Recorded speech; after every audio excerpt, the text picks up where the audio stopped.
One thing that has been firing up online is my old mate, Narinder Kaur, who was the Big Brother contestant and then became a left-wing personality on GB News, although she has since been cancelled from that channel. We know what that's like, right, Leilani? Yeah. She has caused outrage the past couple of days by saying that all 4 million people who voted for Reform UK are racist. Now, that was really shocking to me because I've been very open with you.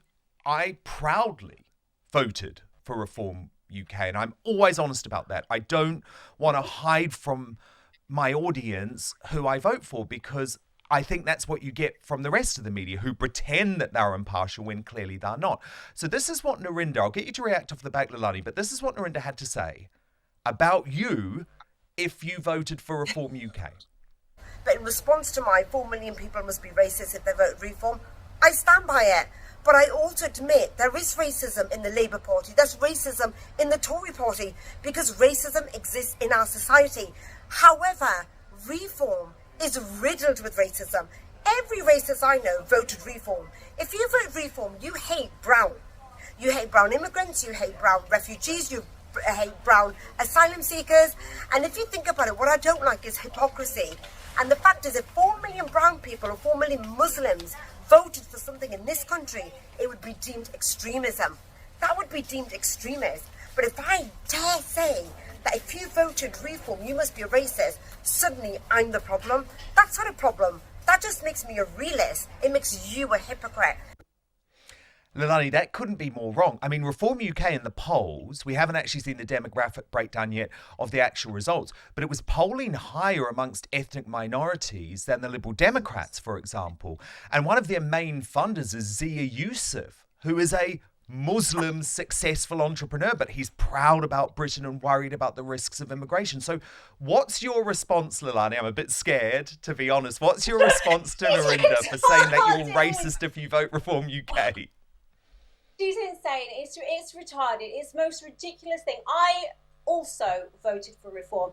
The thing is with Narinder is everything she says is just outrage engagement farming. That's it. That's the reason she gets booked onto shows. She gets booked onto shows because they know that she's going to say this, that, or the other's racist. In fact, I would bet all of my property that if she comes on a show, the racist or the race card or playing some kind of race victim is going to come out of her mouth. I would bet anything on it that every show she says it. And that's why she gets booked, because people like Talk TV, where she said it, want to get that engagement farming off the back of the outrage. And it's ridiculous. She's diminished the word. The whole word's been diminished by calling everybody racist for this, that, and the other. My mum is Filipino.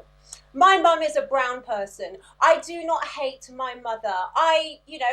I look as brown as Narinder when I get a tan because I am half Asian.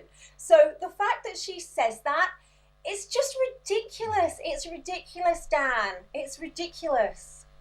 So Leilani, as someone who I guess is in part an ethnic minority, why did you vote for Reform UK? What would you say to Narinder when she says you're a racist for voting for Farage? What was your reasoning for voting Reform UK? Well, I looked at the manifesto. And first of all, no tax on the first 20,000 that you earn, right? What's racist about that one? What's racist about that? You know, there's help in there for the farmers. They want to do more to stop illegal immigration. Nothing wrong with that. It's time that we put this country first. We've got to put the people that live and were born in this country first before everyone else. And that's not racist. It's you know, the fact that she comes on to every single show and just says that's the only reason she's ever booked to go on the show. She has nothing else to say. There is no valid input. There's no backing up what she's saying. Like she said, there were Muslims, there were Sikhs, there were people from all skin colours that voted Reform. It's not racist to do so. And the fact that these people say it just, it ruins the word. Because if you're going to go around calling everybody a racist, then no one's a racist. That word should be saved for people that really do hate other races. Indeed, and you're right, there is this gang of despicable race baiters who are accepted by the mainstream media, and they include Dr. Scholler, they include Diane Abbott, who, by the way, tried to turn England's successful penalty shootout into an issue of race, and suggesting that we should all be celebrating mass immigration because of the ethnic makeup of the England penalty shootout takers. And what I think, Leilani, is that Nigel is bold and brave because do you know what he says? Yes. It doesn't matter. I don't give a damn. And I can pledge that personally about Nigel because as a gay man, but again, it's something that I think is pretty irrelevant. Like, you don't hear me talking about it a lot because I don't live based on my identity, right? But the reason I'm raising it here is because over the campaign, people tried to say all the time that Nigel was homophobic as well. And he is literally the least homophobic person I know because he just doesn't give a damn. He doesn't care. He doesn't want to know. He just judges you based on your talent, based on your ability. And I actually love the fact that he said, I don't care what colour you are, because what that does is it completely erases this notion of anti-racism, where you are racist if you say that you don't care about what colour someone is. I don't care, Leilani. I don't give a damn. And that's the thing, isn't it? It's all race baiting. It's all about identity politics. Like you said, most people would have no clue about your sexuality because it's not the most important thing about your personality. It's not the most important thing about who Dan Wootton is. And this is the problem when you have these people that race bait or gay bait. You know, it's as though they have to make that one thing about them their whole identity, so that then they can play the perpetual victim for anything that doesn't go right. Now, there's going to be people that don't like me. That's going to absolutely hate me. Not because they're racist, but because sometimes I can be a bitch. Sometimes I can be a big mouth asshole, right? And they don't like me. And that's fine. But it's not to say because my mum's from here and when I've got a suntan, I'm, you know, browner than Narinder. You know, it's absurd. Indeed. And it's the obsession. It's the absolute obsession with identity politics. So David Lammy, who, by the way, is the biggest embarrassment of a foreign secretary that the UK has ever had. And I can say that.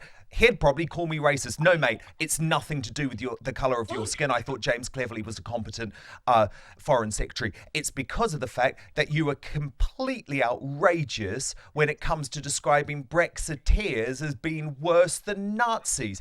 And when it comes to describing Donald Trump as a neo-Nazi and Nigel Farage and Marine Le Pen as fascists. To me, Leilani, that means he is disqualified from being foreign secretary. I don't give a damn about your colour, David Lammy.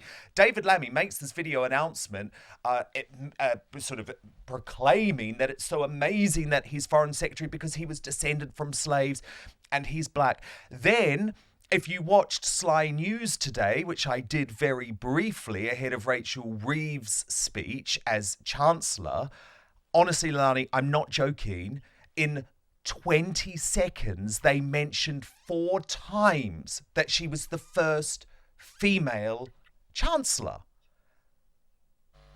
I hate it. I hate all this DEI stuff. It drives me insane. It shouldn't matter what someone is. It should matter that, you know, it should be on a meritocracy. Yeah, was she the best person for the job? Man or woman? That's it. Male, female, straight, gay, black, white, brown, it doesn't matter. Best person for the job. And I don't like David Lammy, not because he's black. I don't like David Lammy because he stood there and said that a man can have a cervix. Oh, well, I know. A bit of hormone treatment. If you enjoyed that video, don't forget to subscribe to Dan Wootton Outspoken, where you'll get much more of it. See you soon.